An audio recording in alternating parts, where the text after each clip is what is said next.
Hi everyone, welcome to another episode of Rita's Book Club. This week, and still in the Pride Month theme, I'm telling you all about Fake Dates and Mooncakes by Sher Lee.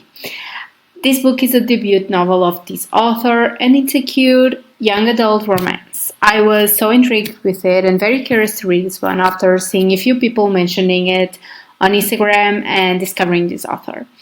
Dylan Tang wants to win a Mid-Autumn Festival mooncake making competition for teen chefs in memory of his mom and to bring much needed publicity to his aunt's struggling Chinese takeout in Brooklyn. Enter Theo. Summers, charming, wealthy, and with a smile that makes Dylan's stomach do backflips, which means he's a distraction. Their worlds are sun and moon apart, but Theo keeps showing up. He even convinces Dylan to be his fake date at a family wedding in the Hamptons. In Theo's glittering world of pomp, privilege, and crazy rich drama, their romance is supposed to be just pretend. But Dylan finds himself falling hard for Theo, and then Theo's relatives reveal their true colors. But with the mooncake contest looming, Dylan can't risk being sidetracked by rich people problems. The question is, can Dylan save his family's business and follow his heart, or will he fail at both? As I said in the beginning, this is such a cute book that I couldn't stop smiling with the sweet moments shared between Dylan and Theo on their first romantic experience. When I read that this was a Crazy Rich Asians meets Heartstopper book, it wasn't a lie at all. We have all the cuteness of first love like Heartstopper, but with the added bonus of some rich people problems and drama, which makes it so funny and a little dramatic too. I love both the series and the movie, so I was so glad that the author added these components to it. And of course, young love. Dylan and Theo's friendship and romantic relationship was so sweet from the very first moment.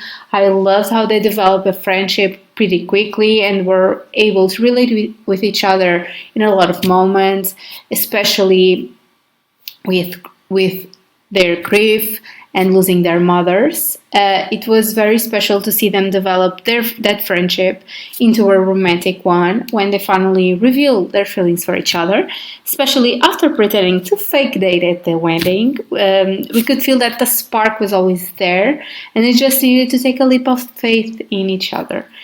Besides the young romance storyline, I think that the main plot of the story was family and the different kinds of family we have. Dylan's family was just the sweetest, and even though they were trying to survive, they were so united and worked together to save their business. And the thing that I found really comforting was how Aunt Jade was always trying to let their young spirit remain innocent and pure. She always tried to think positively and protect them from the harsh truths of the world, so they could remain focused on their studies and being kids.